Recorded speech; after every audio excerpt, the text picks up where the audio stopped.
Have you ever wondered why USB cables always go in the wrong way first try?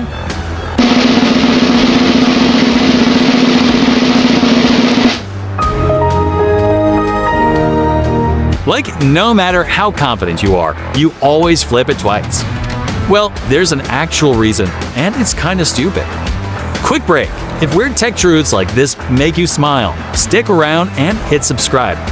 The original USB designers made the port non-reversible to keep the cost cheap and simple.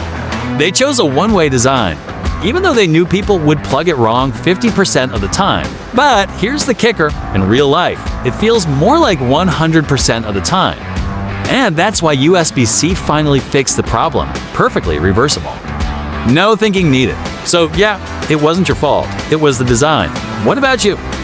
USB or USB-C team?